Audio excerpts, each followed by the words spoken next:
નર્મદા જિલ્લામાં એનએમડી ન્યૂઝ સુરક્ષા સેતુ સોસાયટી જિલ્લા પોલીસ લક્ષમ હંડા તથા સ્વ લકેશ ગોગોઇલ ટ્રસ્ટના સંયુક્ત ઉપક્રમે નર્મદા રત્ન એવોર્ડ 2025નો સમારોહ યોજાયો હતો. આ એવોર્ડ સમારોહમાં મુખ્ય અતિથિ તરીકે ભરૂચ જિલ્લાના સાંસદ મનસુખ વસાવા તથા સાંસદ જસુભાઈ રાઠવા, નાંદોદના ધારાસભ્ય ડોક્ટર દર્શનાબેન દેશમુખ તથા જિલ્લા પ્રમુખ નીલરામ અને જિલ્લા પોલીસ વડા અધ્યક્ષપદે ઉપસ્થિત રહ્યા હતા. તો કાર્યક્રમમાં જિલ્લામાં 20 ક્ષેત્રોમાં શ્રેષ્ઠ સેવા આપનાર વ્યક્તિઓ અને સંસ્થાઓને મોમેન્ટો અને સાલ અર્પણ કરી નર્મદા રત્ન એવોર્ડ 2025થી સન્માનિત કરવામાં આવ્યા હતા. તો આ અવસરે મુખ્ય અતિથિઓએ વિજેતાઓને શુભેચ્છા પાઠવી હતી. તો સમાજમાં કરાયેલા તેમની સેવાકીય કાર્યોની પ્રશંસા કરાઈ હતી તથા ભવિષ્યમાં વધુ સેવા અને પ્રેરણા પૂરી પાડે તેવા સંદેશો આપ્યા હતા. તો સુરક્ષા સેતુ સોસાયટી, જિલ્લા પોલીસ તથા સહયોગી ખાનગી સંસ્થાએ જણાવ્યું કે આ એવોર્ડ સમારોહનો હેતુ જિલ્લા સ્તરે શ્રેષ્ઠ કાર્ય કરનારાઓને ઓળખ આપવાનો છે, જેથી સમાજ સેવા, શિક્ષણ, આરોગ્ય, સુરક્ષા અને અન્ય ક્ષેત્રોમાં પ્રગતિશીલ યોગદાન આપનારા વ્યક્તિઓ પ્રેરણા સ્ત્રોત બની શકે. જે 2025નો નર્મદા એવોર્ડનો કાર્યક્રમ નર્મદા એનએમડી દ્વારા યોજવામાં આવ્યો.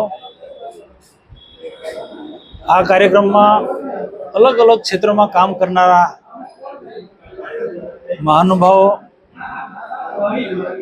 પોલીસ વિભાગના વડા, શિક્ષણ જગત સાથે જોડાયેલા અધિકારીઓ ઉપરાંત સામાજિક ક્ષેત્રે પણ કામ કરનારા એવા અનેક સુંદર કામગીરી કરી છે તેવા લોકોનો આજે સન્માનનો અને એવોર્ડનો કાર્યક્રમ યોજ્યો. એમાં નર્મદા પરિક્રમામાં પણ ખડે પગે જેમને કામ કર્યું છે એવા સનિષ્ઠ કાર્યકર્તાનો પણ આ પ્રસંગે એમનું સન્માન એવોર્ડ આપવામાં આવ્યો.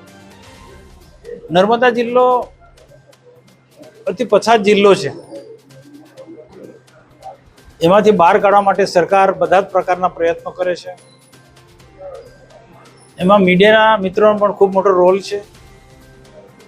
ઉપસ્થિત બધા જ અલગ અલગ વિભાગના મહાનુભાવોને પણ મેં એ જ વાત કરી કે દેશના પ્રધાનમંત્રી નરેન્દ્રભાઈ મોદી સાહેબ દેશને એક સમૃદ્ધ ભારત બનાવવા માગે છે, આત્મનિર્ભર બનાવવા તરફ આગળ વધી રહ્યા છે.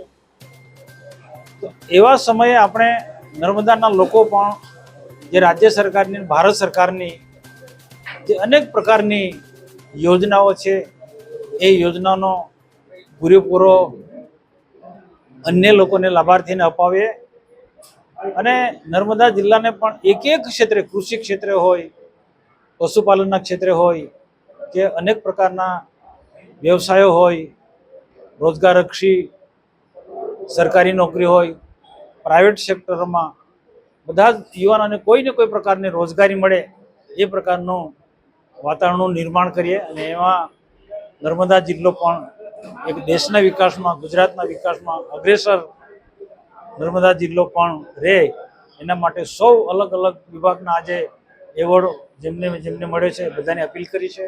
અને ખરેખર આજે નર્મદા જિલ્લાનો આ 2025નો નર્મદા એવોર્ડનો કાર્યક્રમ ખૂબ સુંદર રહ્યો, ભવ્ય રહ્યો. એ માટે એનએમડીનો હું ખૂબ ખૂબ અભિનંદન આપું છું અને આવનારા દિવસોમાં આવા કાર્યક્રમો જિલ્લાને પ્રગતિના માર્ગે લઈ જઈ શકાય એવા કાર્યક્રમો કરતા રહે એવી આશા.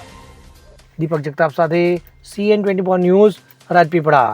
હવે જુઓ દેશ દુનિયાની તમામ ખબરો તમારી આંગળીના ટેરવે.